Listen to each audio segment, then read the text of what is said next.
worried that you might be the cool kid? You wear the latest fashions on top of all the trends. Or have you ever worried you were too much in the mainstream? Always so generic, more normal than your friends. Well, we've devised a test to put to rest your fears. There's no need to panic if you lend us your ears.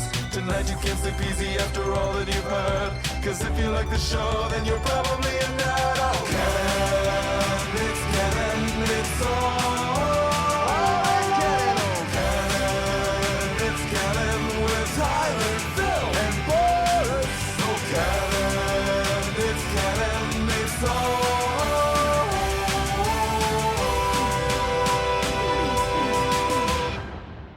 in Canon. Hey everyone, and welcome to the It's Canon Podcast here on A+ Productions. We're the podcast that has the better theme than actual content, where we talk about comic books, Lego video games, and so much more. And the best part of it all is that it is all in canon. We are your hosts. I am Boris, and this week I am joined by Phil. I'm back from the dead. Yay! How is Right? everybody? How are you doing, Boris? I'm doing fantastic. There's someone else here, too. Yeah. There is someone else here from the Uncle and Nephew Geek Out Show, which can also be listened to on A+ Productions. Well, I guess when Phil's not available, we do the other show. When Phil's available, I say It's Canon Podcast. That seems to be the way that it is working. But regardless, or irregardless, because I know that pisses a lot of people off, regardless, he is Alex, my nephew. Alex, how's it going? It's going great. I'm finally done with school for now. Finished all my exams. So for the last few days, I've just been kicking it back and finishing Ghost of Yote. Sweet. Kicking it back. Are you a 70-year-old man? Like, who the fuck says kicking it back? Quite literally was kicking it back. Feet up. Yeah, right? No, I on can my imagine. ass for 5 hours. It was I nice. can imagine. It was, it's university. Well, it's hard, it's busy, it's stressful.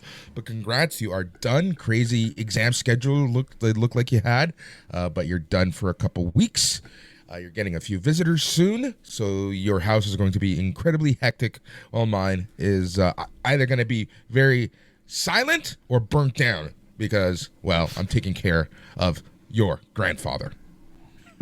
It's gonna be fun. Maybe you guys could go cut a rug. Right? Like, Phil, you know what these old men fucking are capable of. Like, Yes. I'm shocked that, both of you are still standing, and the house, more importantly, is still standing sometimes. I don't even get me going. I had to buy Exactly. a Dyson vacuum, and he's like, I don't understand how it works. It's like a gun. You pull the trigger and just, no, I don't know how. Bought a new stove. I don't know how it works. Can you cook dinner for me? He just buys me a new appliance and goes, I don't know how it works. You got to do it. Yep. For those of you watching on YouTube, for those of you listening on podcast version, you can watch us on YouTube. Alex, Grandma's going to say, you need a haircut. I can picture her saying that right now. I'm gonna get one after Christmas once all the craziness goes down, because even I'm annoyed by how long. I can imagine. I know you don't like your hair too long. I think the COVID was the longest it had, and you were like sick and tired of it. Regardless, we are here to chat about the Game Awards. The Game Awards happened last week, but gentlemen, as always, we talk about a little bit about what we're doing. I have something for you, for the two of you today. In fact, I should get sponsored by this, but because I actually didn't pay a cent for this, I'm going to do an unboxing. Give me 1 sec. Sweet. Forgot about this. You're gonna Something do, like, came in the ASMR, mail today. You're gonna put your nails all on the Oh, box. fuck. Yeah. I hate that stuff so much. It's not even funny. I remember when that fad was starting, it was so weird and annoying. It wasn't even I could not even stand it whatsoever. I personally can't stand the sound of certain things. It repulses me. Some of the things, like, I can't stand hearing someone eat. That will make me vomit.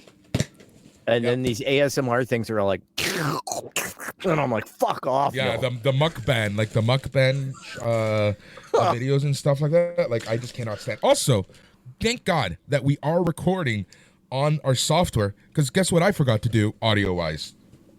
What? Hit record. We are recording. We are recording. But like, I always do an audio backup, right? Just in case. You never know. It saved us in the past.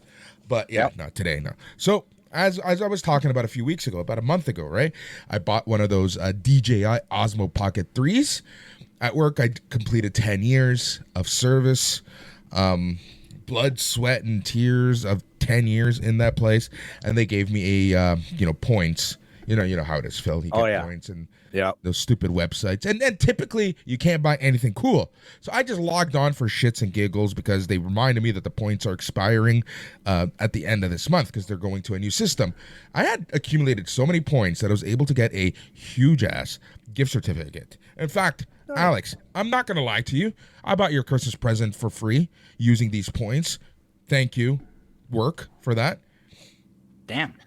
So I picked up the DJI Action 5 Pro. Yeah. That looks sick. Yeah, it's really small, like from the looks of it. It's like, and in terms of GoPros, like I've only played with, my sister bought a GoPro once, and this is years ago when she went to El Salvador one year. I think it was like 2014, 2015. I don't remember. Regardless, I don't know why I'm saying that so much today. I guess it's one of those days. Regardless of it. Stab myself with this knife.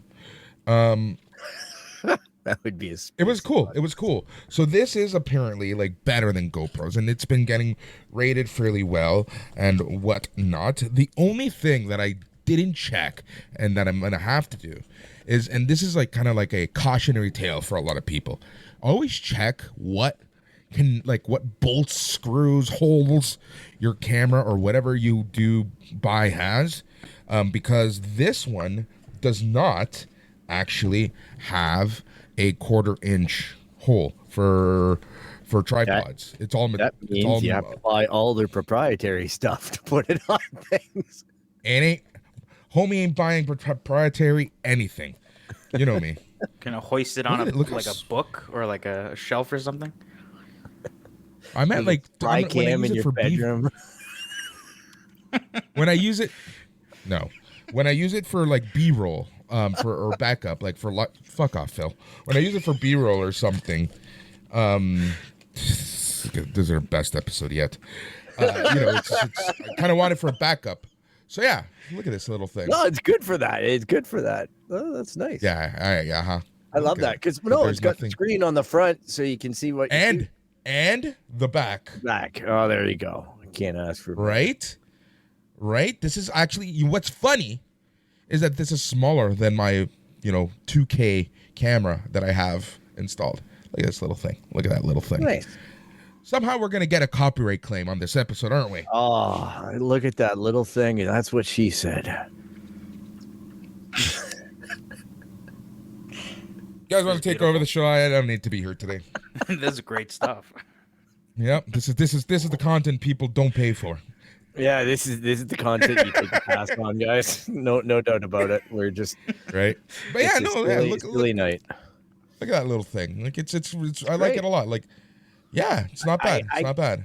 I ordered with my work point. You know what I just noticed, like doing this, that I can actually see the light flashing now in my actual camera. That's really interesting. But yeah, it's really small. It's really cool. For full 4K, 4K. It's got the D-Log 10 meg. So I'm really looking for you can color grade and all that fun stuff. 4K in 25 and 60 frames per second. 25, 30, and 60 frames per second. I can't wait to use this little bitch. See how it goes. But yeah. No, the last thing I got from my rewards points was a Chinese-made Bluetooth speaker with a charger on top. And damned if that go? It's a piece of garbage. But it looked like a heavy piece of garbage, which was my impetus because previously I had accumulated enough points to buy the largest Coleman cooler money could buy. And I just wanted to do things that would irritate the delivery people. Like, what the hell is this guy buying? Funny, I originally was going to buy through the actual rewards program. So what I ended up doing is I bought an Amazon gift certificate. But Alex, your game was actually in this rewards app, which is crazy. Really? Yeah. And when you see what game, you're gonna laugh because it's like, of all the games, this is what was there, and it cost me nothing, but points wise, it wasn't even that expensive. So it's like, score. Originally from this site, I was going to get a new Apple Watch. I had enough points accumulated to get a new Apple Watch. Yeah, the Series 11, 46 millimeter, blah blah blah blah blah. But when I went to check out, it was sold out. So I'm like, you know what? I'm not waiting. I want something. So I got the Amazon gift certificates, put it in my account, and yeah, this is what I purchased with it. So yes, DJI. Great. I'm honestly legit really liking this company. They have some really awesome cameras.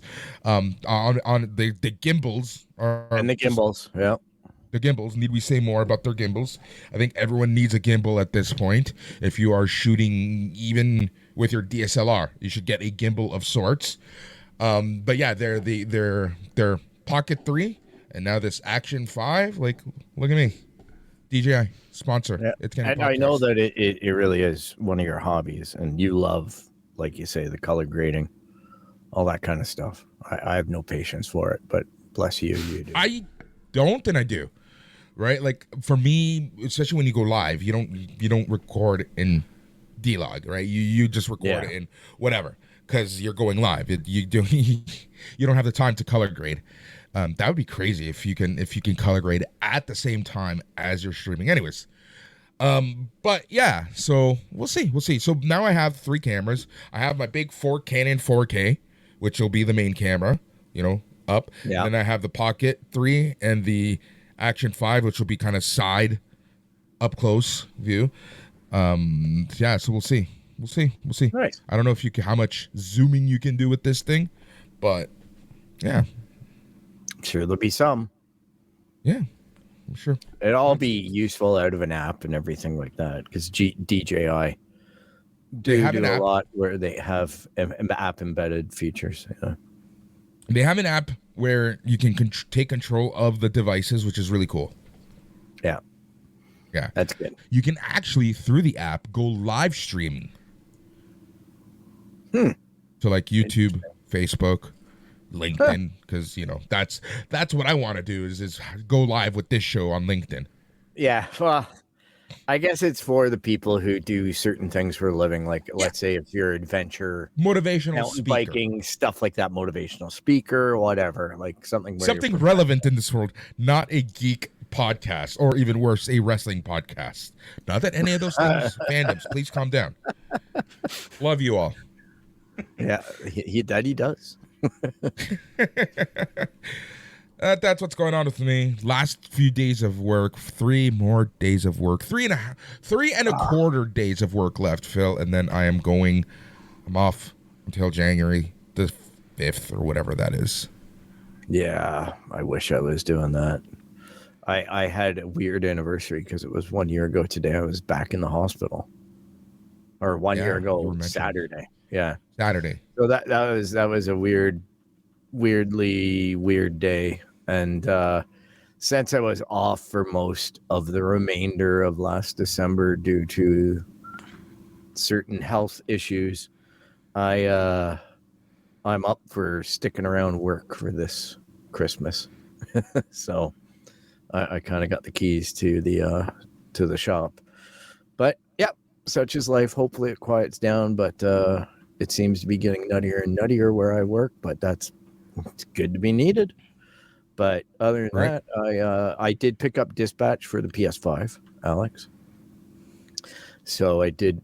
To be honest, I bought it. I forgot I bought it. Then I went in there to get it again, and it was like, you already own this. And I'm like, oh, look, I did buy it.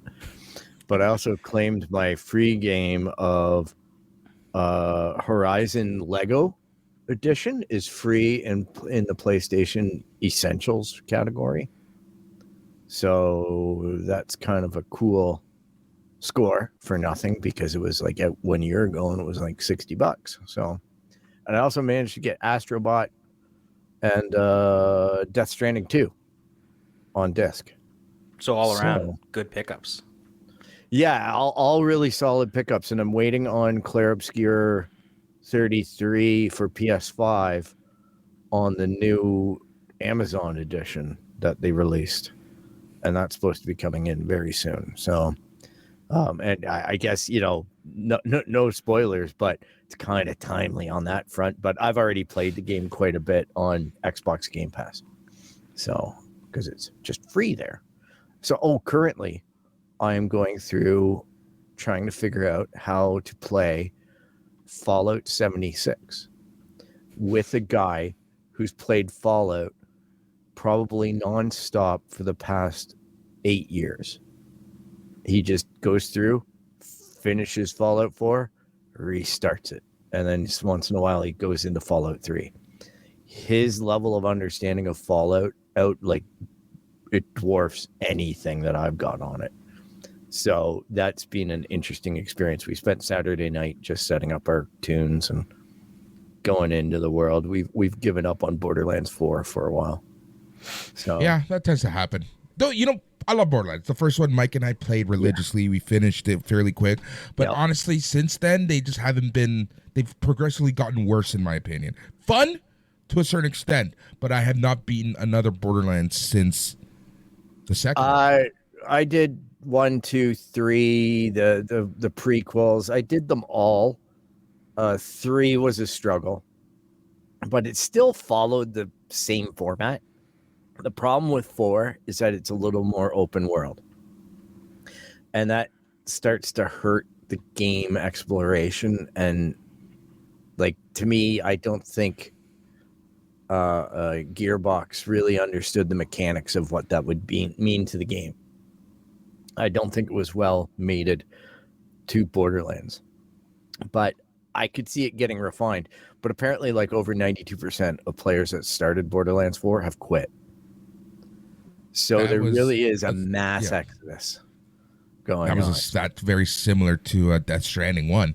I think only less than 1% actually finished the game. Yeah, I didn't finish it, but at the time that I played, you gave it such great reviews for number 2 that I was like, I'll take a chance on it. It was on sale for $60. So I thought, I'll pick it up and just see what happens. Alex, what's going on with you? The problem with Death Stranding, for me, I like that game, and I finished it, and I finished it during COVID, which I think was probably the best time to really play that. But it starts off so painfully slow. The first 5 to 6 hours they're a drag, to be completely honest. There's some interesting stuff going on with the story, but the missions themselves are not super fun. There's not a lot you can do. It really is just, you're just walking, and there's not a lot going on. And it isn't until you get to the second or third chapter of the story where it opens up this other part of the map, and then it really starts getting interesting. You unlock new stuff. But that opening is when I quit, when I initially played it when it came out. And then I came back to it a year and a half later, and really tried to give it another chance. For me, the two things, there was 3 elements combined. That for sure was a point that caused me to ditch it. Number 2 was the fact that I don't deal well with horror games like that. So number 2, the second game will be interesting to see what it does to my head. And number 3, it's not so much a horror in the same way the first one was. There are the moments when the stuff show up and blah blah blah blah blah, the BTs, but it's nowhere near to the level of the first one. This one is more anime. I don't know how to describe it. I'm looking forward to that. So it's more Metal Gear. More Metal Gear. It's a lot more Metal Gear. And then, like I said, once you get to the point of no return, and I say that because there isn't really a point of no return, but there is kind of. Once you unlock those last couple missions and you're out of the main area, it goes full freaking Kojima. It's a Kojima fever dream. Yeah, and that's my third obstacle, is Kojima is just so whacked that I find that sometimes it just goes beyond the pale. That ends up being a turnoff, but I think at that point my investment level will be too high. to just drop Hopefully. it, right? Like hopefully, it this doesn't game, get me I will that. say, what I liked the most about this game, and I believe it was this show where I was talking about, I don't remember anymore, where they've learned from the past in the sense that you now, like Metal Gear 5, you now have options. You know, hey, you need to infiltrate this base. You can either stealth or go guns a-blazing, right? It's like prepare, and I like it because they literally say prepare the way that you want. But this is where you have to go. This is where you are. This is the terrain. These are the known threats. Yada, yada, yada. Prepare yourself for however you want. As long as you finish the mission, you're good. Yeah, I'm going in full tank. Yeah. Oh, I did. I went full tank. I went guns a-blazing. But even setting up my Fallout 76 character, my buddy like precursorily looked over how the builds are.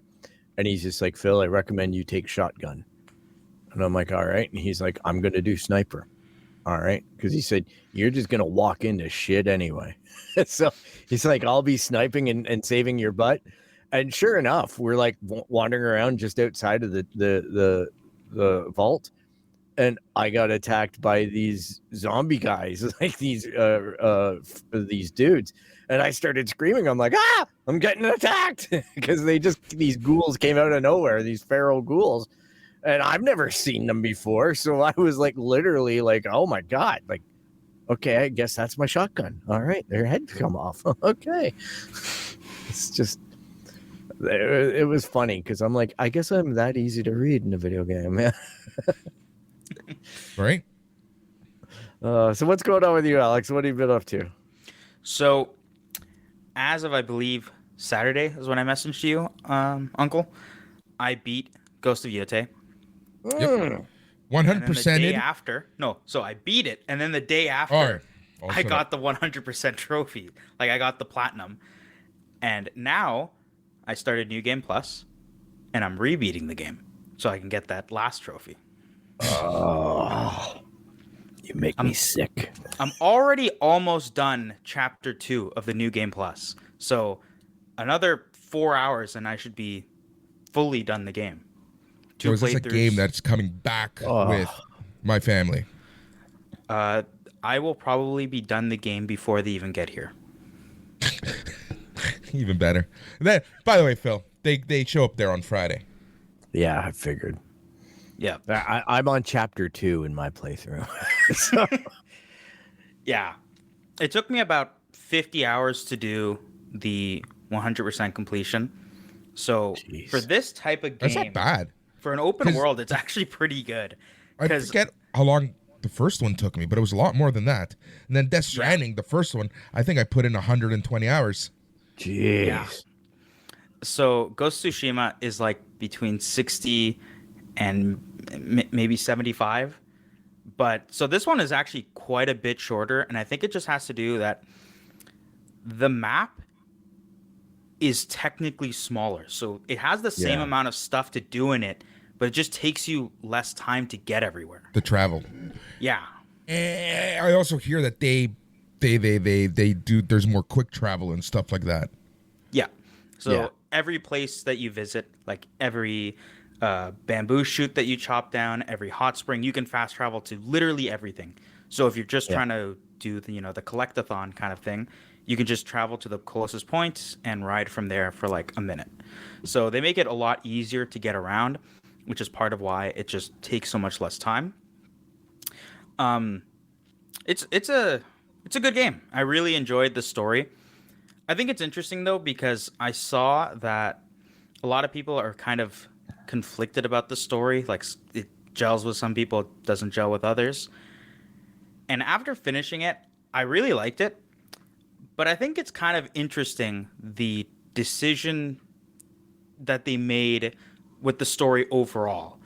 Because it feels like Tsushima, it is a revenge tale, not too dissimilar from Yote. But the big thing is that it has this backdrop of the Mongol invasion. Like, it's this huge event that's happening in the background. You see it all throughout the island of Tsushima. So, that revenge has this justification of like in front of this huge historical backdrop. whereas Ghost of Yotei does not have that at all. And you notice it when you're playing the game, but Yotei actually feels so much more chill, which is the opposite of what you usually get with a sequel, which is, bigger, larger, more action, just more of what was in the first game. And Yotei is actually more of an introspective story compared to Tsushima. It's a lot calmer. There's so many more slower, more calmer moments of just characters sitting around a campfire and talking. And I actually think it's the main reason why I like this game more than Tsushima. It feels a lot more, the story feels so much more personal. It feels more focused around this single idea that it's trying to put forward. And I think it gelled with me more than even Tsushima did. Yeah, I'll be honest. For the time I put in, I found that exact point to be true, Alex. Like I found it, the game's appeal to me was the fact that I was sealed off in a peaceful world. Like I could still create anarchy, but the theme of the game really struck me as one of meditation. And you know what I mean? It was very, just even playing the music and learning how to play the what the mother teaches you and you know what I mean? Like all that stuff. I just found that was such a nice pace to game in. I enjoyed that aspect of it. I'm looking forward to more. So go on. Sorry, I didn't mean to cut you off. No, that's exactly it. You learn these shamisen songs, and they're all, you gain them from doing various side quests, talking to various people, and all the songs are personal to those characters, to those NPCs, and it's kind of beautiful in a way, like just how personal it is to them, how you take that song and you transform it in a way that you can use. In Tsushima, the island is in chaos because of the invasion, and you, as the ghost, are basically trying to repair it in whatever way you see fit. Whether it's taking on the Mongols as a samurai or as this kind of assassin ghost character. Whereas Ghost of Yotei is the opposite. You see, the area of Ezo. You see it kind of as this calm thing, and then as you start hunting down the Yotei 6, you see it slowly falling apart more and more to the point where the final main bit of the island that you go to in Chapter 2, which is where Chapter 2 mostly takes place, is pure chaos. There's explosions happening everywhere, there's war everywhere, and when you compare that to the first area, which is kind of this calm, serene area, you can see that contrast, and it perfectly contrasts the story and what's happening there. There is one thing I have to criticize about this game, and it's its difficulty. So I played it on hard because I beat Tsushima on hard, and I thought that was a pretty good difficulty for me. Some combat encounters I struggled with, but overall it was like a slight challenge, but not ripping my hair out type of challenge. Ghost of Yotei was mostly that until it came to boss battles. This game kicked my ass so hard during its boss battles. It was actually ridiculous. There's one later in the game. It's so hard for no reason. Yeah. So many bosses have these chain of attacks where, because you're playing on a harder difficulty, your big moves take up more like stamina. And then to do like your full combo thing, to like not getting hit while doing it, it takes up, you have to kill more enemies to be able to like reload that. And the parry window is smaller. Yeah. So you have enemies that are doing like 4 or 5 back-to-back attacks that you have to parry, and you miss one and you instantly die. It's like, God damn, like, come on, man. This is brutal. In a fight that can take like 6 minutes, it's horrible. That's why they invented easy or casual player. But I'm serious. I was playing Clair Obscur, and it's very similar to that in the boss fights. And I'm like, nope, not sitting well. And I just go back and do the boss fight over and over again until they just said, okay, we know you don't want to do anything. So let's start it at half strength. Okay. Yeah.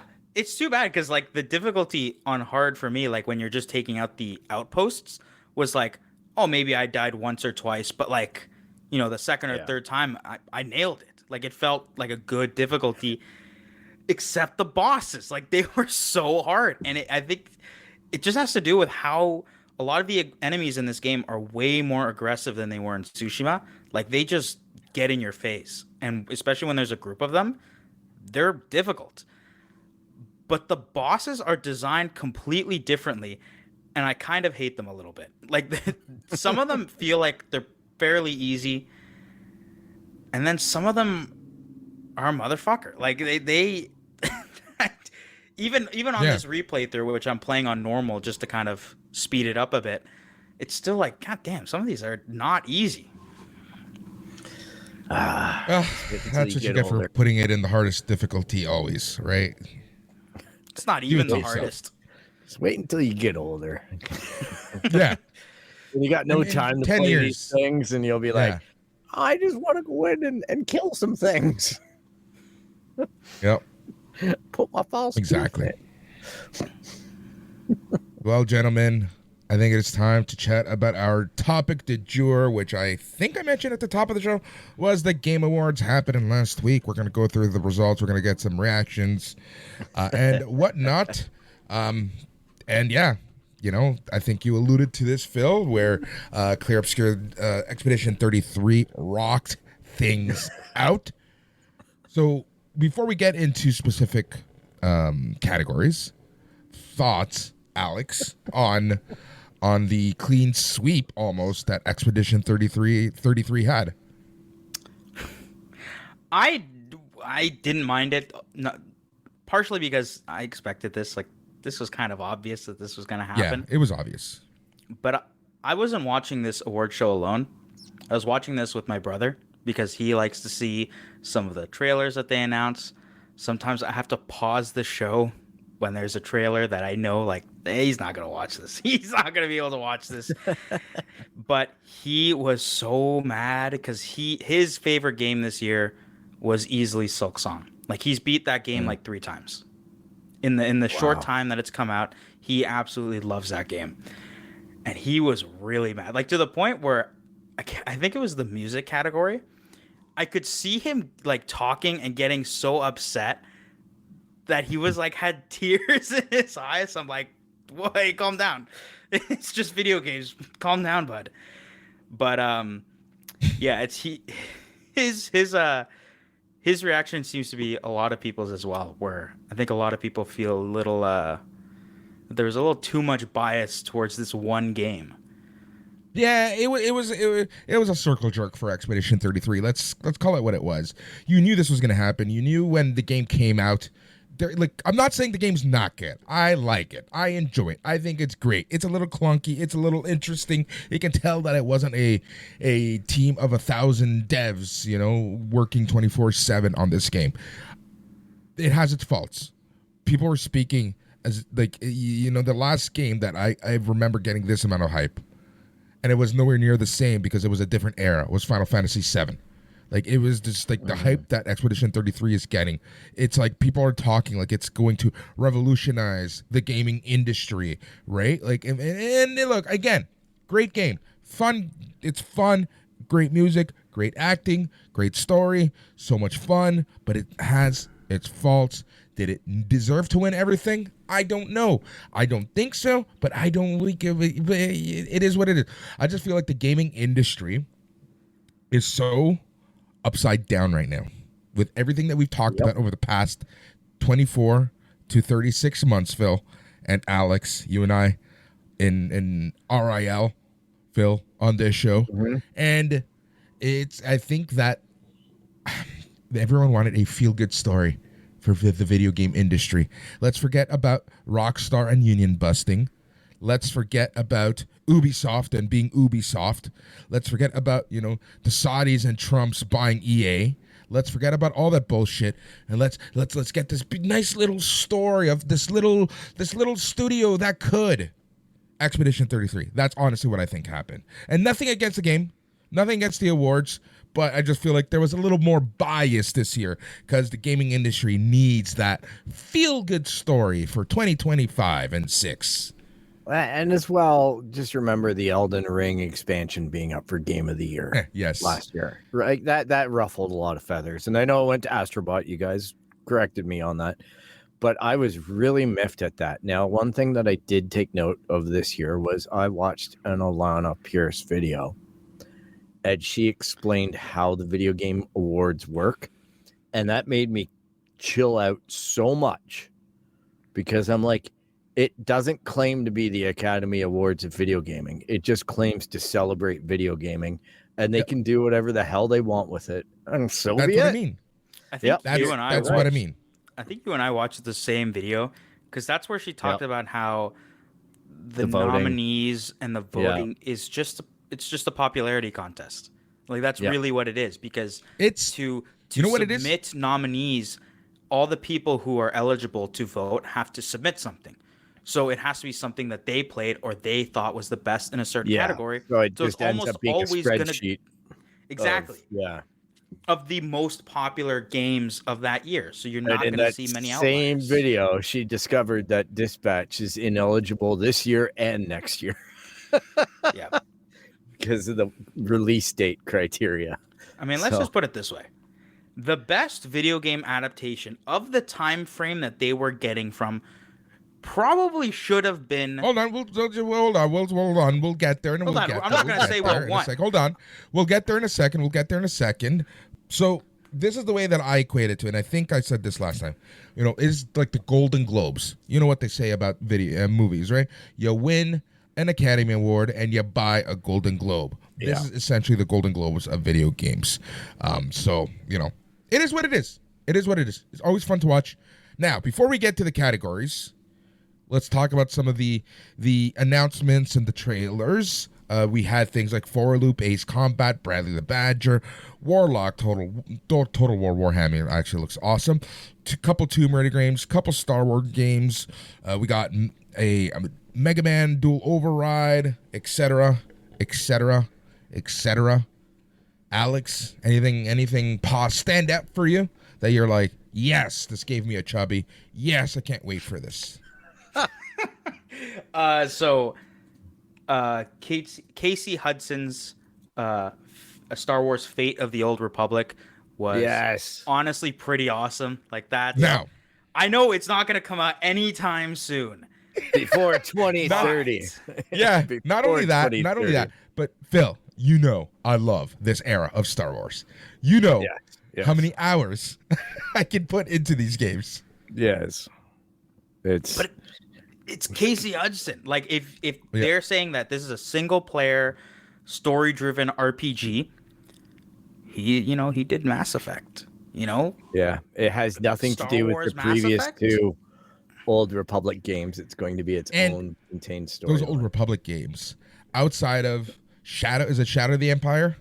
And then there's the one for PlayStation. I forget what that one was. It doesn't matter anymore. The Old Republic games are some of the most fun RPGs where I will go back and still play that Xbox version because it was so fucking good. I bought it for Steam because it was so fucking good. It's such a fun. There you go. I think I did too. The other game talking about Star Wars, Alex, you never played the Pod Racers. Yes, I did. Phil, did you play? It came with my PS4. Yeah. Oh, yeah. They just did a re-release of them on the Xbox. Because your beautiful, wonderful uncle bought you a PS4. Yes. Continue. And it came with Battlefront. 10 years ago. And it also came with some other games as well. It came with Pod Racers, and I think it came with Star Wars. Super Star Wars. Yes, and it came with, I believe, Star Wars Bounty Hunters. I believe the name was. Yeah. They redid that one too. I played a little bit of each of those because I thought it was cool. Pod Racers. Yeah.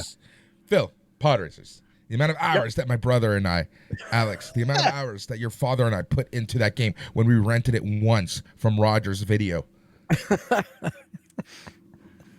was disgusting. Such a fun game. So I'm really looking forward to this new Galactic Racer game. As long as they don't try to make it a simulator experience, I am happy. I was a little bit like, it's been done, but it's always got space. Like, I'm always good with Star Wars games, as long as they're well done, or they're not the stupid pay to play Battlefront. Let's go gamble away our children's future on battle packs. Ugh, even aside from it being pod racers, I think it's just nice to have possibly just a racing game that isn't super simulation focused. Like, just you play the game, you have some fun, and then that's it. Cruising USA, Cruising World. Remember those games, Phil? Oh yeah, but that's what Forza Horizon is for me.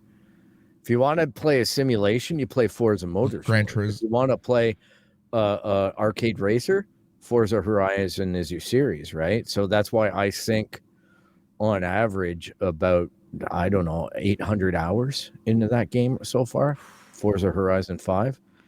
And they just announced 6, and they said 6 is going to be out in the first half of next year.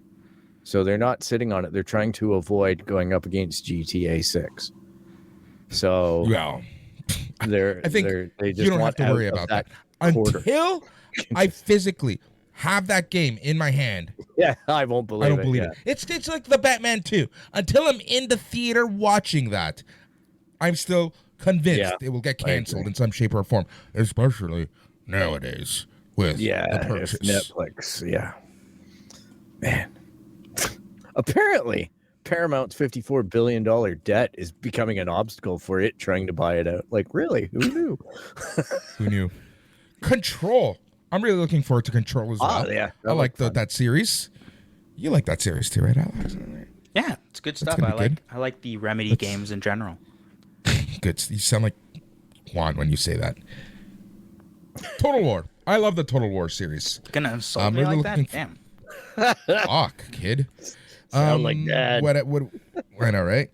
What else do we have here? Gang of Dragon, Forest 3, Divinity.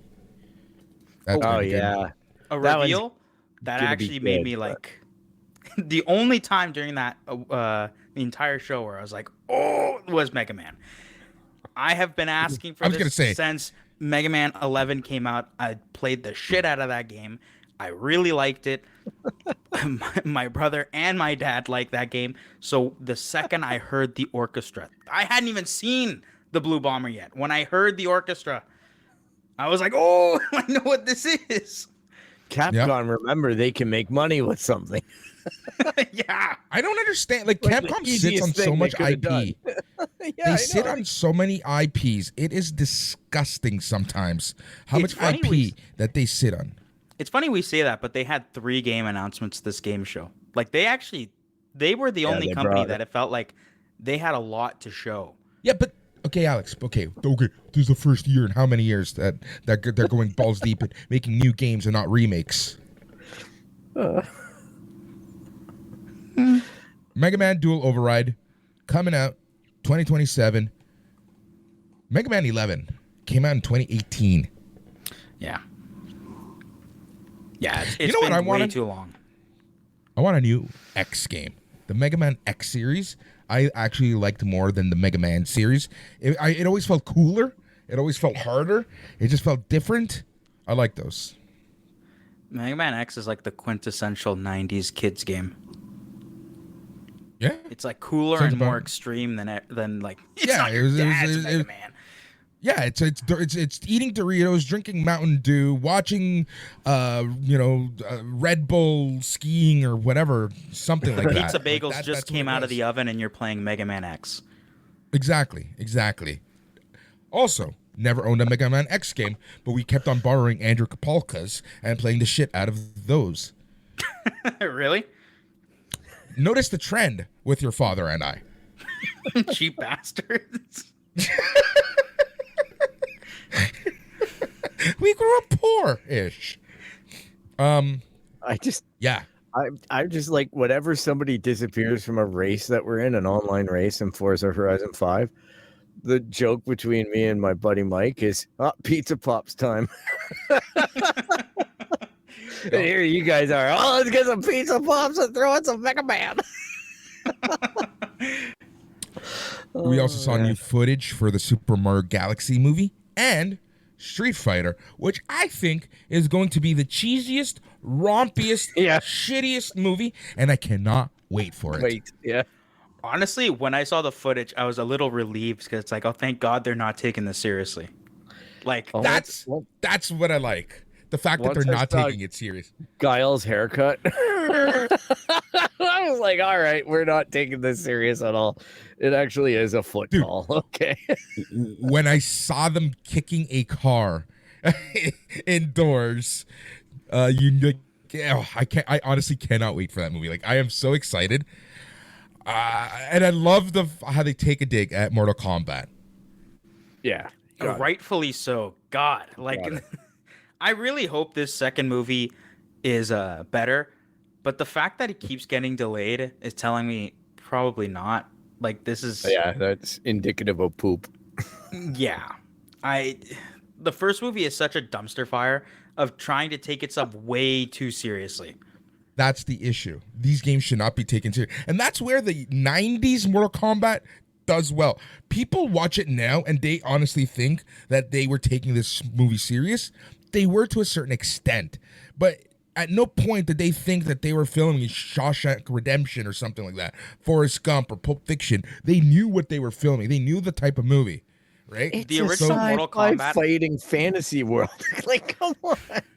With a god of thunder, a guy who steals souls, and ninjas. Like, come on. The original Mortal Kombat movie is operating on that same level of like Big Trouble in Little China, where like it's taking itself seriously while at the same time knowing that this is ridiculous. Like, no one is going to watch this thinking, that's a pretty serious movie. This needs to be in the Oscars. No one's watching that movie thinking that. Well, and it's Kirk perfect Douglas for what it is. Into this one. Exactly. Man. Pretty much, right? Like it was one of those. Hold on, and then there's this beauty where, in the same vein of taking itself serious and not taking it serious, there's a reason why this movie didn't work out. Give me one sec. Boom. Is that how it goes? All right. Boom. See, this movie. I guess I need to unmute. God. You're just a petty drug lord. You and your gang of murderers gathered your small ounce of courage to Yeah, it's not gonna work. Across the border for food, weapons, slave labor.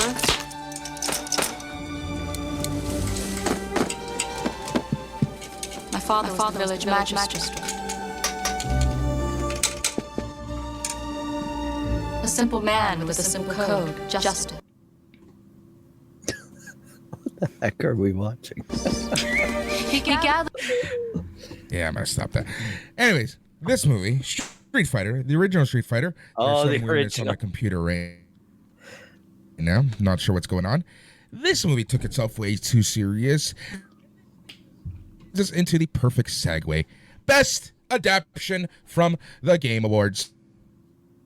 The Last of Us Season 2 was considered it was considered the best. It was considered the greatest thing. It was considered better than anything you could watch, listen to, take in. Last of Us Season 2 proved once again that it is the best thing to come out since sliced bread, the best thing to come out since the original Nintendo. The Last of Us Season 2 beat out a Minecraft movie, Devil May Cry, Splinter Cell, Until Dawn, and things like Fallout and so much more. Alex, don't you agree? You're trying to get me mad. It's not going to work. Oh, 100%. Yeah, honestly, I knew it was going to win, and yet it still made me mad when it won. Like, here's the thing. Like, in all seriousness, this right here proves that it's not about quality. It's a popularity contest. What was it that won this category? Last of Us season 2. Last of Us season 2. Yeah, exactly. The greatest adaptation ever made by HBO. It is so good that the creator of the game said, "No mas, I am done for season 3." Yeah. Yeah. I did buy it on 4K just to have the collection. Well, whatever. You're a completionist. Don't worry about that. No, I saw Alex, that when thoughts on this? I was confused. Yeah. I was watching it. Fallout. Fallout came out last year, so it actually Fallout 1. Shut up. Just let me go with it. Just go with it. You know what it did beat out? Because it wasn't even nominated, and this is crazy to me. Sonic 3. I watched that in theaters in December. It came out after the Game Awards did the show, so it wasn't eligible at all for last year, which fair enough. So you'd think it would be nominated this year. It wasn't. That movie, exactly how we described Mortal Kombat, the original Mortal Kombat, is exactly what Sonic 3 operates on. It's silly, it's goofy, but it's pretty fun. I'd much rather that than whatever the hell The Last of Us 2 is. I hate that show so much. As I'm watching this show, because I'm watching it weekly with my dad. He's never played the games. He's not that kind of... He doesn't like those kind of games. And he knows that I really like this game. And I really like its story. And I like a lot of the things that the story does. I like a lot of the events, what the story tries to say, and how it all weaves together. And I understand and appreciate how important each and every element and detail of that story is in telling its overall narrative. And I've put in 150 hours into that game just replaying the story, just because it kicks my butt emotionally every single time. So as I'm watching this show, the first episode, I'm like, it's not bad. Some could say that this one kicked your ass emotionally as well. But in a very different way. Yeah. A different emotion. Because it is better than Minecraft, Devil May Cry, Splinter Cell, Until Dawn. Continue. The second episode was the episode where it's the best adaptation in 2025. The Last of Us Season 2 from HBO. Neil Druckmann, Gabriel Luna, accepting. Go ahead. Finish. Episode 2 was the first episode where I was confused. But I'm going to let the show keep going. Each episode after that, for those of you just joining us on the Its Canon Podcast on A Plus Productions, we're talking about the Game Awards Best Adaptation won by The Last of Us Season 2. By the way, Phil, we should tell you right now that our year-end special is going to be the best and worst of 2025. And I know it's going to fill a lot of people's ballots. And that is the best adaptation from the Game Awards, The Last of Us Season 2. I can't figure out why Borderlands wasn't on that list. Honestly, same level. I could make an argument that Borderlands should have won that. Alex, sorry for cutting you off. Talk to us about episode 2 of the best adaptation from the Video Game Awards. Last of Us Season 2. Yeah. I'm not going to cut you off. I'll put myself on mute. This show is designed for the people that didn't understand the game. We're like, why are these people doing things? Why are they do? This is what this show is made for. It feels like a Disney remake of the same way that the Disney remakes feel they need to over-explain the animated movies, as if the animated movies weren't also made for children. They're made for even littler children. I don't know. That's what this show feels like. It feels like every single thing that the game does, it somehow finds a way to make it shittier. It's actually incredible. Every single episode after the first, I'm like, oh, that was an interesting choice. I'll let it play out because I liked season 1, and season 1 has lots of changes, has lots of stuff, but it worked for that season, and I still like that season. I let it continue on. Episode 3 happened. I thought it was pretty bad.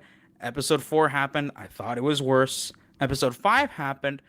And I'm left a little confused because I'm like, these are supposed to be same guys who did season 1. What happened?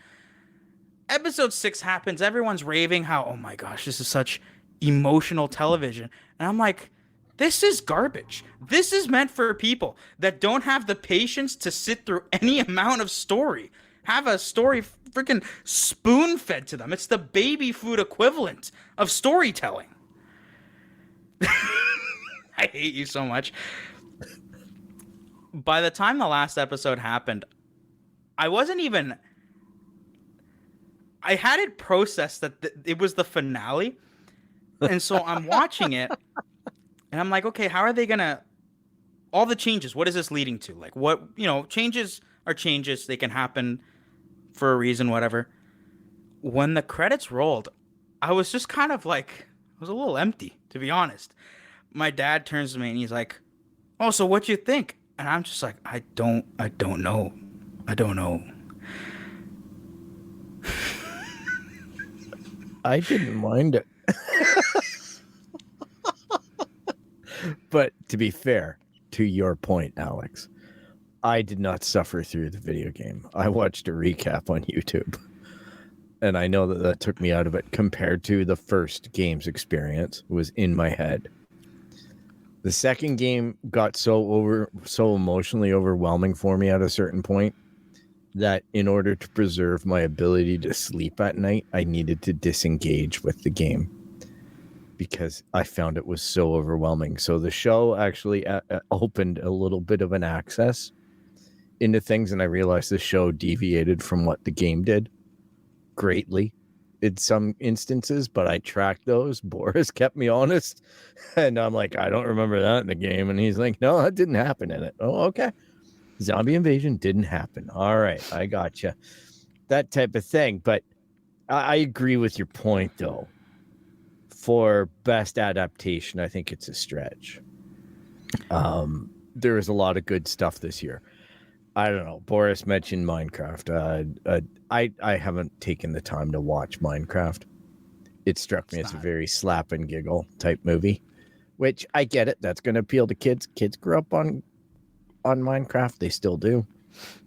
So I totally get it. Jack Black's in there being all slapstick and everything and whatever. It's all just in good fun. I don't think it was a great year, as you pointed out.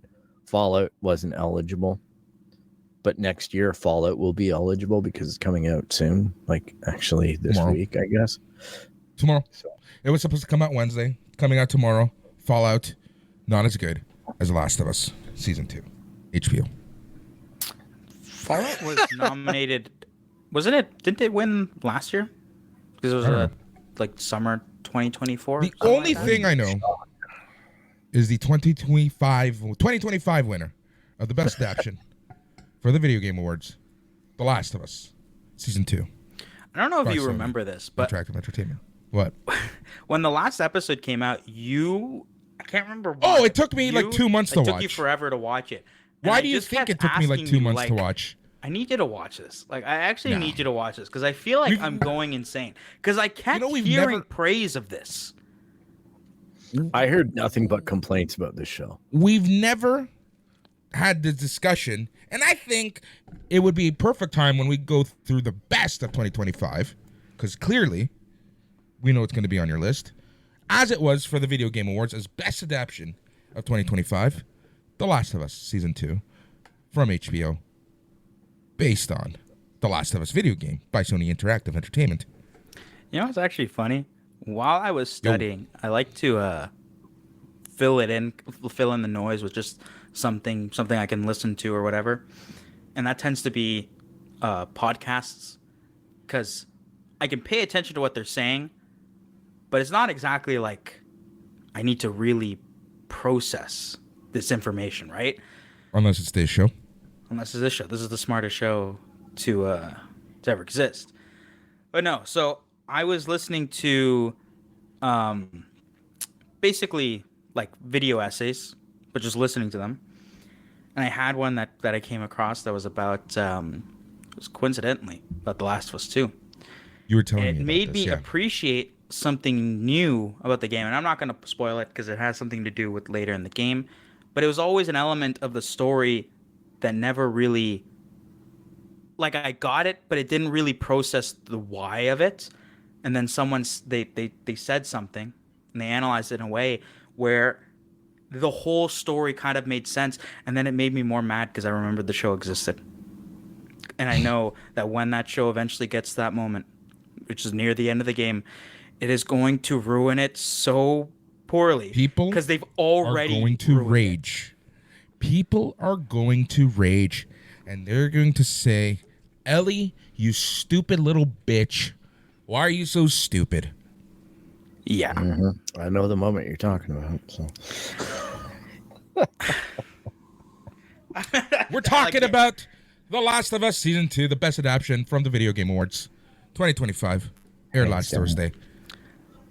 I think more than anything, I wasn't even angry when I was watching the show. I think I was just more confused because I'm like, where's this going?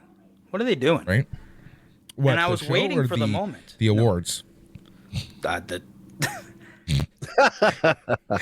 there. Both. You see? Both. You see, Phil? He's getting the full Boris experience today.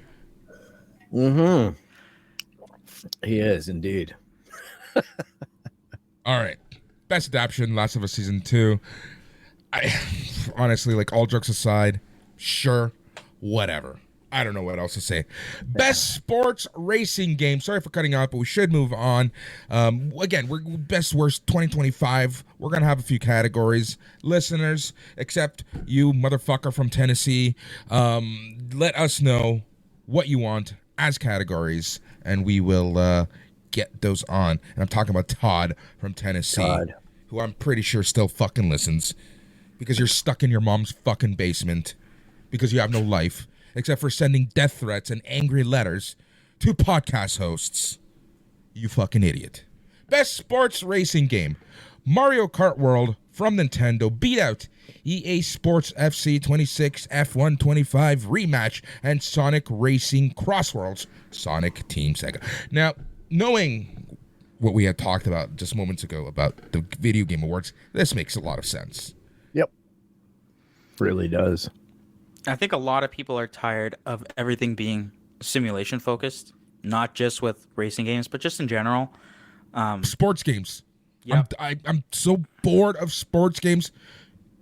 Your dad's giving you this rant of his about simulation versus arcade-like game, right? Like, and I feel the same way. Like, I just want to have fun. I don't need to spend 15 hours building out a team, thinking strategy. I just want to play the fucking game. Yep, load and go. Yep. If you want sports to be realistic, Go have fucking all the play same a thing, sport. You're gonna go just play the game. Yeah. Best. Anything else to throw in there on this one? Not really. Just Did you get FC 26, Boris? It's not fully on sale yet. Oh, I got it for $40. That's more than I'm willing to spend on this. Fair. It'll be like 25 soon. Yeah. I'll wait in a Exactly. year when it's on PS Plus monthly. Year. What game 6 was months. it? Oh yeah, WWE 2K25 catalog. Booyah. Yeah. Best family game went to Donkey Kong Bonanza, beating out Lego Party, Lego Voyagers, Mario Kart World, Sonic Racing, and Split Fiction. This kind of surprised me, considering that there was a Lego Party and Mario Kart World and yada yada yada. Very, very, very cool choice. Again, I think we talked about this last time, or a few times ago, in terms of the start of Donkey Kong Bonanza and then how amazing it gets. But, Alex, what the fuck is Lego Voyagers? Lego Voyagers is similar to like It Takes Two, where it's like a couch co-op game. Yeah, it's pretty where good you from basically what I play as understand. like these little Lego pieces, and you have Pieces, to yeah. work together to solve puzzles, traversal to get across to wherever you need to go. Okay. And The reason it's why I very ask, fun. you know why I'm asking. Yeah. This is on your brother's list. Knowing that he has to work with someone. I want to get this game just for the fights that will happen. He really likes these couch co-op games. It's to the point where I actually need to like try and find more. Well, look at the game that you found, the Sex and Goblins game or whatever the fuck it was. Yep, that was my bad. That was my bad. That was my mistake. Oops. I need to do more research. Right? But to be honest, out of that category that you're talking about, I'm surprised. I'm disappointed. Split Fiction didn't get the nod, but I'm not shocked. It's in a good world, like in a just world.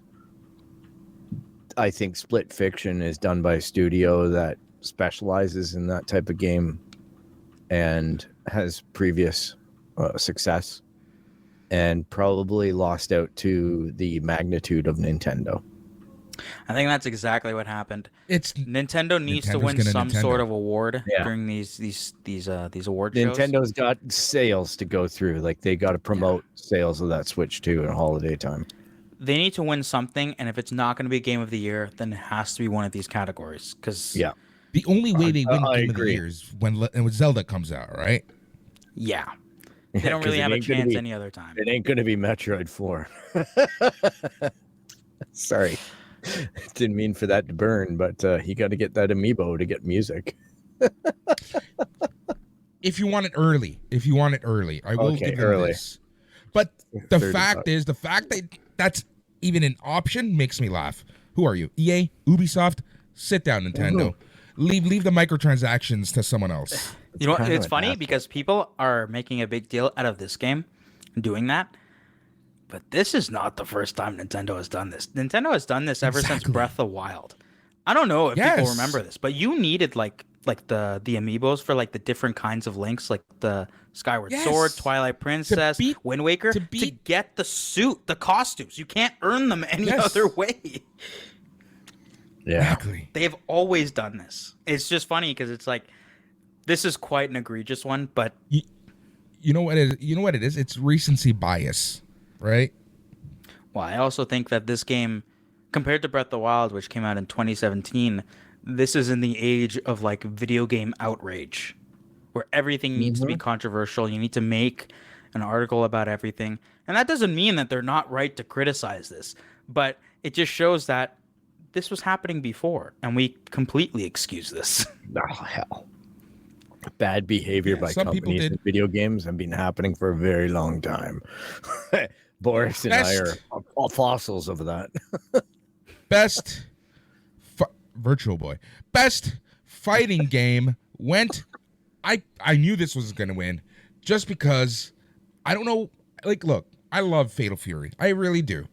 But people have this weird hard on for Fatal Fury for some reason. Like, they just love these SNK games. And they're fun. They're fun.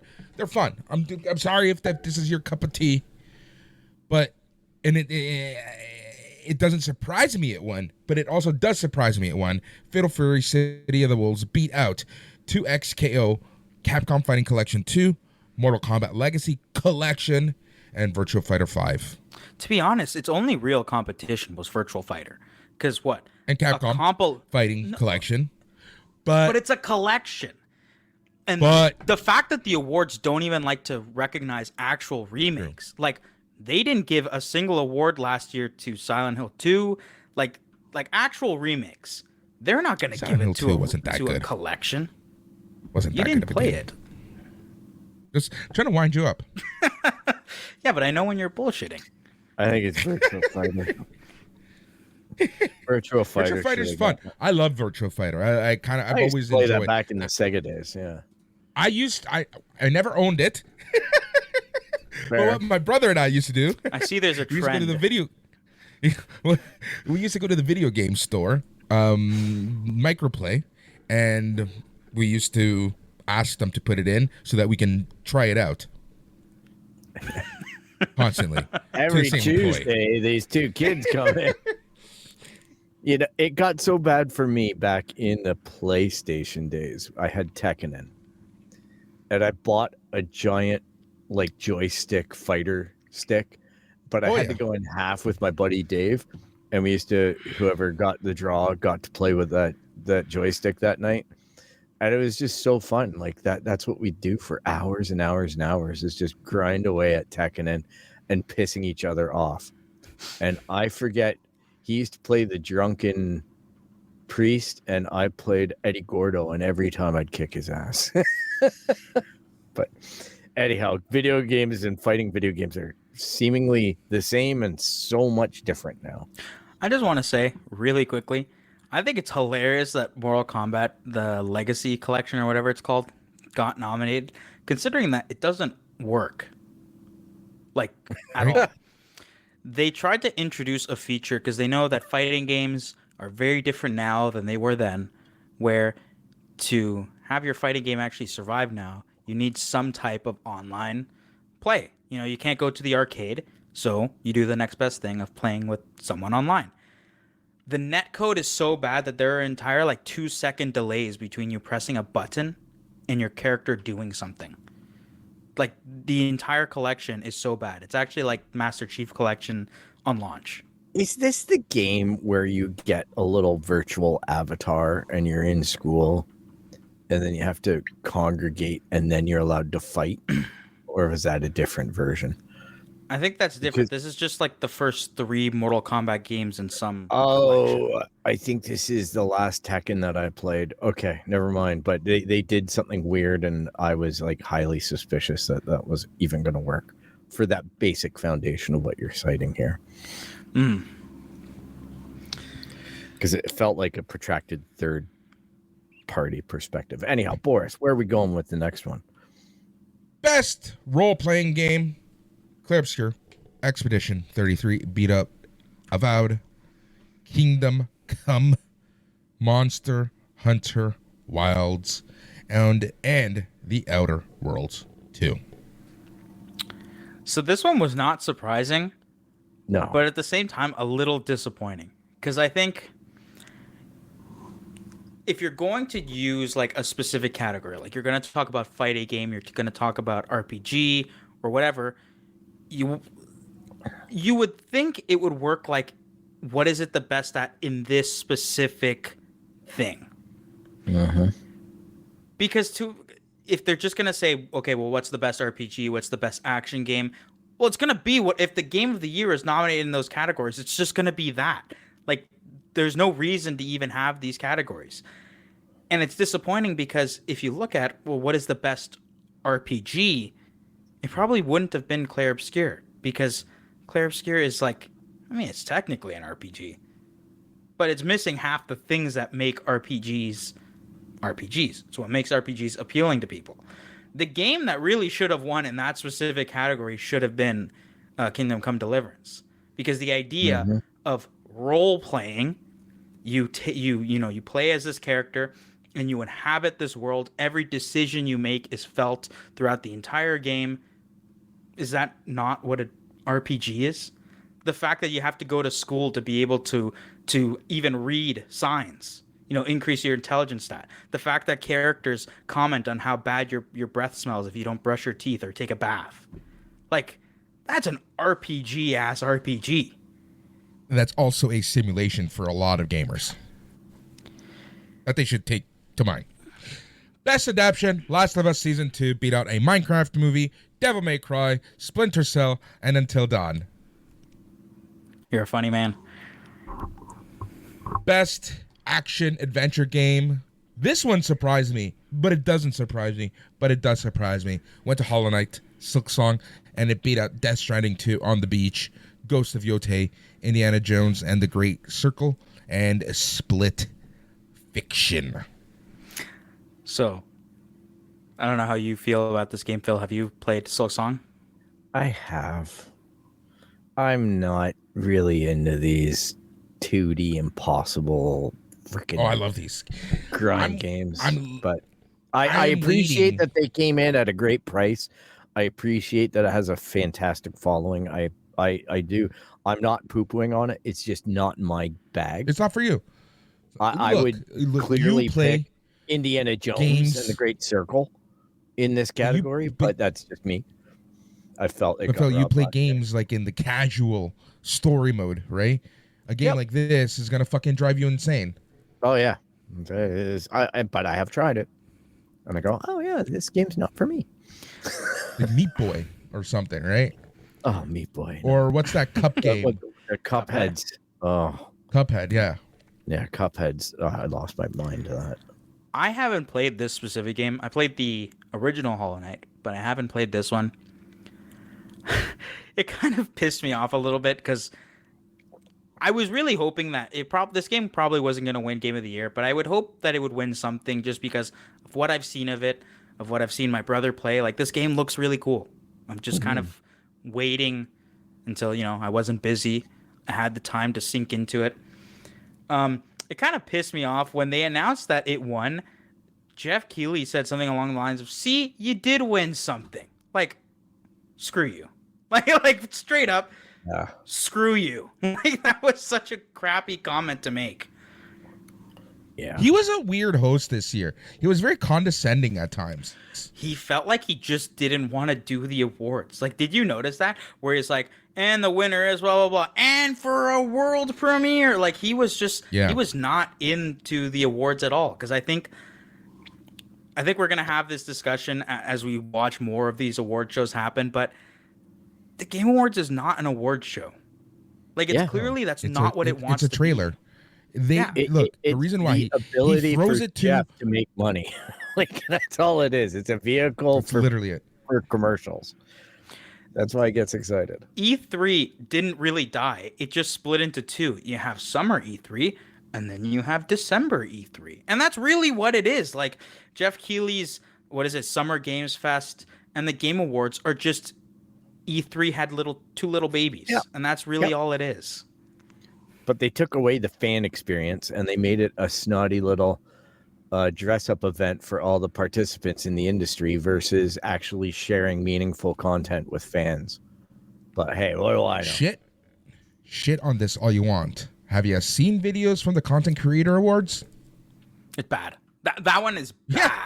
Like let's talk about people trying to make money and shitty hosts. Yeah. I mean, you also have the fact that a lot of these content creators are 20-something-year-old little assholes that all they really think about is how many people are going to tune into their next stream because they're an asshole the night before and they want to see the asshole be an asshole in front of their eyes. Like, that's what content creators have become. Jack Doherty, ladies and gentlemen.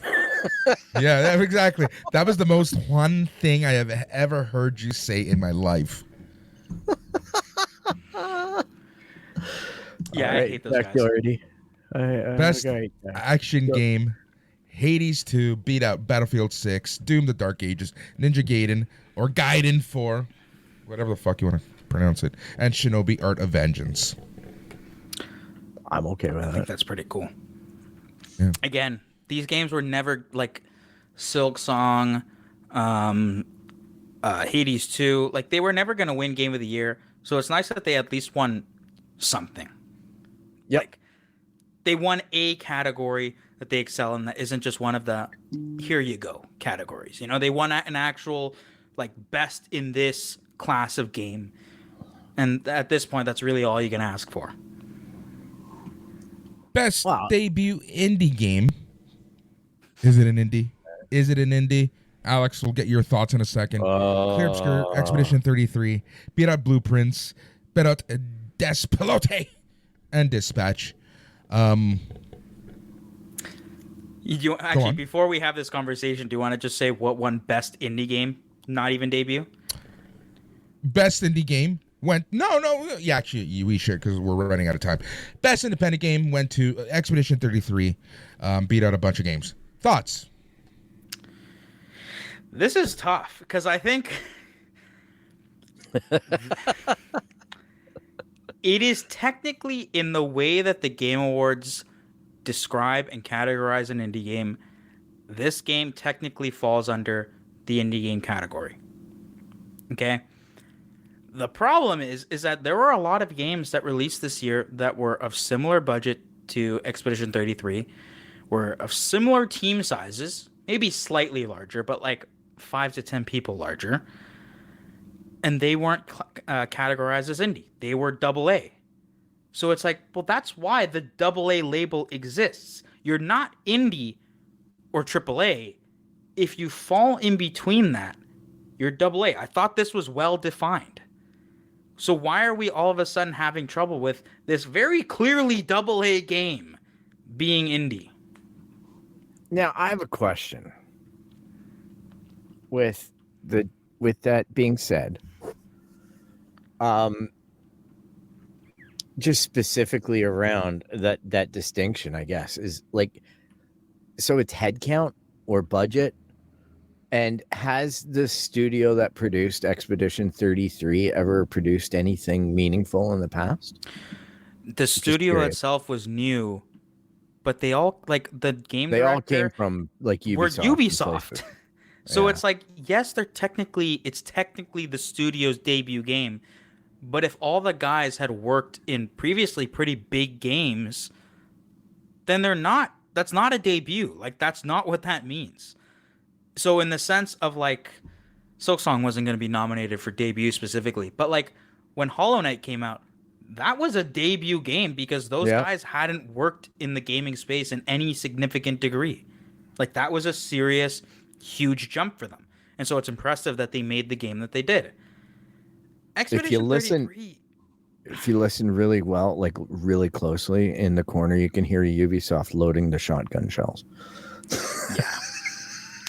It's actually kind of funny because 2 of the games that were nominated for Best Debut Indie Game, both Dispatch and Expedition 33, a lot of the developers also came from Ubisoft. So it's kind of like... Oh, gotta love it. Like, Ubisoft doesn't make good games, but the people that used to work for them do. Yeah, that's why I'm happy to buy Dispatch. Yoo-hoo! But yeah, I think it's interesting because on one hand, if they want to categorize indie like that, sure, then it's an indie game. But then there's also a bunch of games that should have been nominated in that category as well. Like, I feel like this is a very silly... but it has to go on that spreadsheet like we were talking about. So it's got the defensive catch-all of just, oh, nothing to see here. It's all who wrote in what. Like, you're not an indie game if you're able to afford getting Charlie Cox, if you're able to afford getting Ben Starr, if you're able to afford getting Jennifer English, if you're able to afford getting Andy Serkis. Are you an indie game? Are you really an indie game? Like, it just that's the point that I'm at. Like, if you're advertising this game as having huge star power, are you really an indie game? I think, though, at the same rate, a lot of those stars will do a discounted rate because video games typically aren't the highest paying. I'm not saying they don't pay well, but I am saying that sometimes they do lowball the voice actors. And secondly, the voice actors might do it for cheap just to get their name on a project because it benefits their status. I could see Andy Serkis doing something just for the laughs, not the paycheck. And that becomes a really sketchy thing, because if you were making an indie and you had Andy Serkis on it, hells yeah, you're going to go to town and cash that check, right? Because you managed to get Andy Serkis in your profile. And that might have been true if he was maybe the only big star. Yeah, true enough. But it's Ben Starr and Jennifer English, which for the last 3 years, they've been in like a ton of video games. Super huge one, Baldur's Gate, Final Fantasy 16. These guys are not just going to take on a project just because it's work. Like, there's tons of projects they could choose from. They're going to do it because they're getting paid, a good amount for the amount of work that they need to do. And I know that isn't cheap. And they're saying that the budget of this game is around a little over 10 million, which compared to a AAA game is not that much. It's peanuts. It's peanuts compared to, we don't even know how much the budget for like Assassin's Creed Shadows is. We have no idea, but that was probably a lot more than 10 million. Just put it on the high end of things. GTA 6 is like what? 10 billion? 8 billion? Yeah, we Like the numbers get inflated terribly. And then look at Star Citizen. 200 million. Like, you know what I mean? Like, it's these games are just racking up huge budgets. So 10 million, man, that does feel indie to me at this point. It's like telling me Kevin Smith filmed Clerks for $75,000. Yeah. Like, it's just now it's 2025 or 2026. What do you think, Boris? I have no opinion on this. I do want to talk a little more about The Last of Us Season 2, though.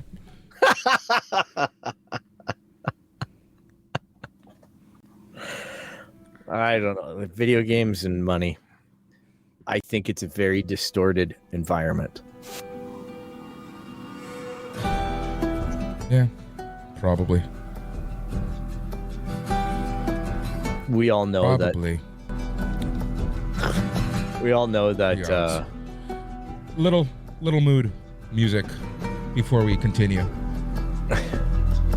He's like, there's something wrong with my headphones.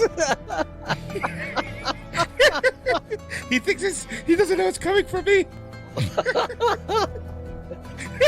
My Bluetooth is on. Yeah. Oh my gosh, my headphones disconnected. Sorry about that. Oh. I got some mood music for us while we continue. It's good music. Anyway, All right. moving on. Oh, yeah. I feel dear so sorry Lord. for our listeners. If you've made it this far, God bless each and every single one of you. You deserve an award. The Troy Baker Award didn't go to Troy Baker this year. It went to Jennifer English playing a French woman. Jennifer English as male from Claire Obscure Expedition 33. I'm done with this episode. Dude, Beat out Troy Baker. Beat out Troy Claire Baker. Obscure wins. Put that on record. Exactly. Jennifer English beat out Troy Baker, Charlie Cox, Erika Ishii, and Kanatsu Kato, and Ben motherfucking Starr. What, like, honestly, so going back to what you were saying, like, that is an impressive list of voices and Charlie Cox. Like, I want to single him out just for the simple fact that it's Charlie Cox. He's not like an A-lister, but it's a video game. You wouldn't think that he would do a video game, right? He's not an A-lister, but that motherfucker's Daredevil. Like, that dude. It's not like he's new to geek That's a fairly... space. No, like, that is a fairly... Yeah, they're not getting, it's not a Daniel Craig or it's not a Tom Cruise, but he's a fairly big actor. So, like, clearly they had money to like, actually pay these guys for these roles.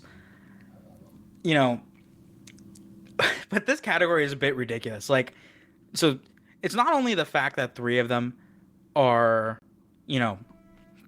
from a single game, but one of them...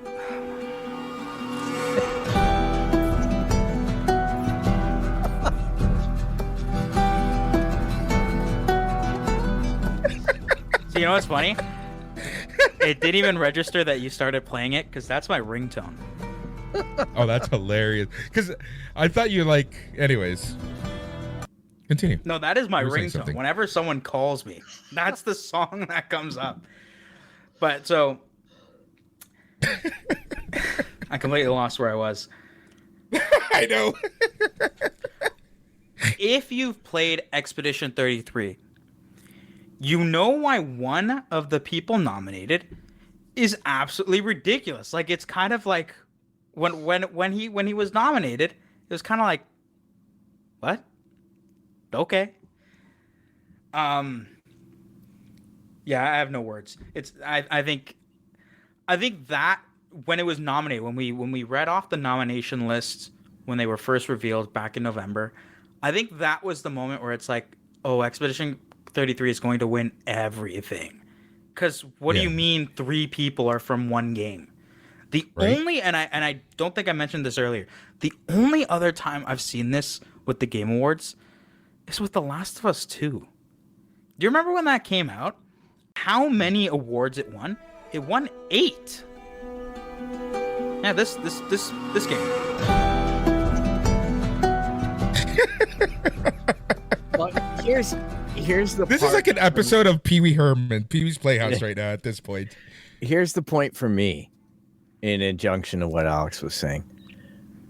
I think it's a great place to be in video gaming when we can complain to this degree about the fixing of names and whatnot, because there is a point, I know Boris can relate to this, but there is a point 10, 15 years ago that video games were so minuscule on the registration scale. Like going to or seeing E3 was an achievement in the sense that stuff was organizing or getting organized, and just witnessing gaming overall from the evolution of playing in a LAN room to, our Xboxes connected via LAN and routers. It's an amazing achievement for the video game industry to be where it's at. So hats off to them. It is. And we're privileged No, to make the complaints we do about the game awards or whatever. There is an integrity issue. Some complaints are justified, some are not. Yep. At the end of the day, this is an industry that is just booming right now, and I'm privileged that we can talk about this stuff. Best score in music, I have to. Expedition 33 won this one yet again. I'm actually surprised that this beat out Death Stranding 2 and Ghost of Yotei. Ghost of Yotei has... Well, you have some nice calming music. Ghost of Yotei actually has an amazing soundtrack. Like, it's really good. I don't think I talked about this earlier when we were talking about Tsushima. Yeah, but you can choose 3 different distinct soundtracks, right? Okay. Yes. But even the default one that's kind of like the more emotional, the one that suits the game the best in terms of its story is really good. But I knew it wasn't going to win. Like, come on now. What about the next category, Best Audio Design? Went to Battlefield 6, beat out Expedition 33, Death Stranding 2, Ghost of Yotei, and Silent Hill F. Rightfully so. Honestly, I'm when I saw that Expedition 33 was nominated, I was a little surprised because... Okay, this is probably going to be the only time I'm actually mean to this game. But the sound design was kind of just like, how do we make an explosion or lightning effect? You just do bass boosted. That's what lightning sounds like, right? It's the exact same as if you blew into a mic. Battlefield 6 is the one that I thought was going to win just because, like, that game lives and dies by its sound design. The crack of gunfire, the sound of people running beside you, hearing a tank in the distance, hearing a helicopter fly over by, seeing a building explode in front of you, hearing all the pieces of rubble, fall and sound realistic. Like, the game needs that to survive, especially if it's trying to give this kind of slightly simulator military vibe. It needs that.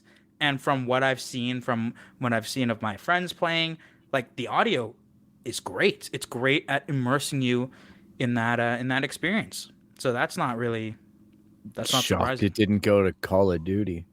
I don't think Call of Duty was going to win anything this year just because... No, I don't think so either, but I'm just throwing that in there. I think in the same way that they try to make an example out of Expedition 33 for propping it up, I think they also do it to all the stinkers. Because if you noticed, like, even in categories that I would have thought something like Assassin's Creed Shadows would have been nominated for, it was not. It wasn't even nominated. That goes on your stinker list? Shadows? I've only played a little bit of it. I mean, it's Assassin's Creed. It's kind of exactly what you think it's going to be. You played one, you play them all. Guess what? I played Assassin's Creed. Yeah. Yeah. All right. I bought it, so I'm like a little bit scared. Best art direction, best narrative, best game direction, and game of the year all went to Expedition 33. Alex and Phil, you know what I'm going to be very interested in? Seeing what Sandfall Interactive's next game is going to be, because this is now turned into we're waiting the same way like we are for GTA 6. What will come out first? GTA 6 or the next Sandfall Interactive game? That'd be close if they hit timelines. I think it's interesting because, we were talking about some of what we think about the categories before, kind of mixed on them. I think for these 4 categories, when they said yep, that's kind of, I think that seems fair. Best art direction, that game is beautiful. Not just from a graphics perspective, but the actual art direction, how everything works together, the aesthetic that entire game builds up. It's a good looking game. It's really best art direction. Sorry for interjecting. I just do want to call out best art direction. Expedition 33 beat out Death Stranding 2, Ghost of Yotei, Hades 2, and Hollow Knight Silksong. That's a hell of a category to win. Yeah. I think I think the reason Expedition 33 won a lot, especially because those games have been brought up a lot. Silksong, Hades 2, Death Stranding 2, and Ghost of Yotei has been brought up a couple times. But I think the real thing is that it's not a sequel. The Game Awards historically have had a hate boner to sequels. It's crazy. Yeah. Unless your name is Naughty Dog, in which case they love sequels. Traditionally, sequels just haven't done that well. If you think about it, Marvel Spider-Man was nominated in 2018, and so was God of War. God of War won in 2018. God of War Ragnarok barely won anything. And I would say that it's as good of a game as the 2018 one. I think it's better. Really? Yeah. I liked it more. Fair enough. I love that. That's his way of saying you're a fucking idiot. You're wrong. No, I think that's fair enough. I think that I like the gameplay more of Ragnarok. Yeah, but I personally loved the story, and because I love a concise story where it only follows, a couple characters. It's fairly small in scale, and it just is linear. It's just about them, and so those types of stories I gravitate to more. But if you're also one that loves a larger story, fair enough. That's it might not be your bag, but you're allowed to have your bag. Yep, exactly. A large story like this bad boy, right? Love it. I'm actually the opposite with this one. I like Last of Us 2 more. Yeah. It's why season 2 hurt that much more. Gentlemen, any final words on the Game Awards before we call it a day? We're getting copyrighted on this bad boy. I'm sorry, everyone. I was literally thinking about this the whole time. You're playing with fire right now. Oh, I love playing with fire. Till you get burned. Thank you, Netflix. Or Paramount.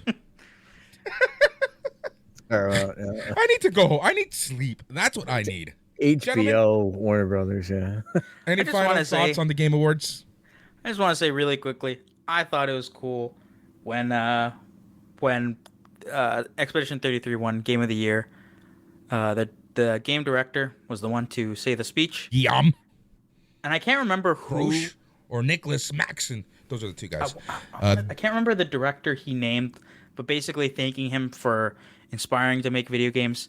It was a specific game director that made JRPGs. And I believe it's the main director behind Final Fantasy 7, 8, 9, Lost Odyssey. Those were he's talked about before, that those were the games that made him fall in love with games. And I honestly think it's cool, considering that a lot of people have criticized Expedition 33 for kind of being the whitewashed JRPG, and it's a game made out of actual love and admiration for those games. So I thought that was pretty cool.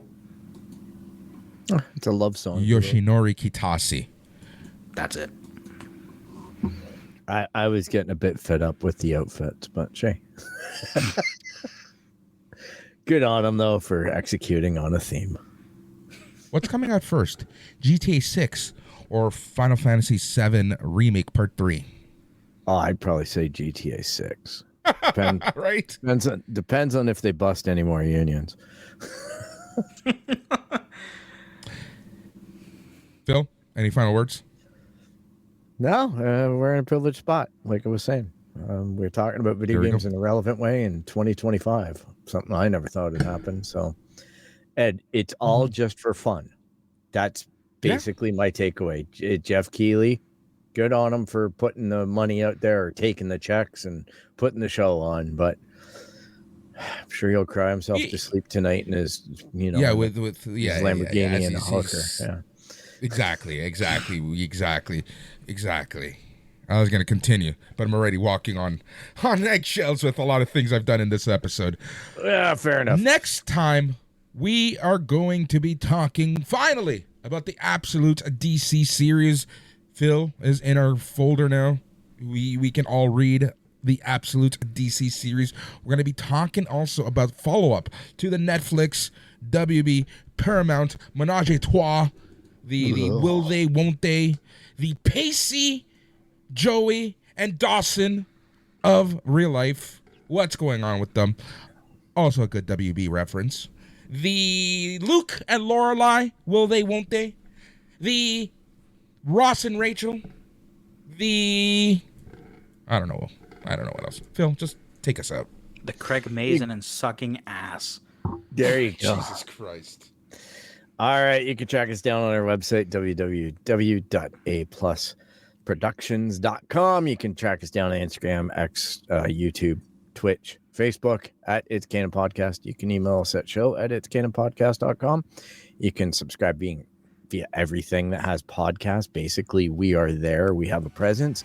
We appreciate any follows, any likes, and any recommendations or reviews that you can provide on those platforms. Please tell a friend. And be sure to stop by next time. Thank you for taking the time to listen to us whine. We are the Its Canon Podcast, a podcast that talks about all things comic books, video games, Lego, everything and anything, pop culture, geek culture, and the best part of it all is that it is all in canon. On behalf of the entire A Plus crew and Alex and Phil, whether this is the first episode or the 100th episode that you're listening to, number one, thank you for putting up with us. Number two, thank you so much. We really, really, really do appreciate things. Like I mentioned, next time we're going to be talking about Netflix, Paramount, WB. We're going to be talking about comics. We'll be talking about what's on our Christmas list and so much more. And then, as I mentioned earlier, the best and the worst of 2025. That is coming up. Let us know what you want. Part of the categories. I have some thoughts. We'll talk about this offline, gentlemen. As always, thank you so much. Thank you. Bye. Last of Us Season 2, best adaptation.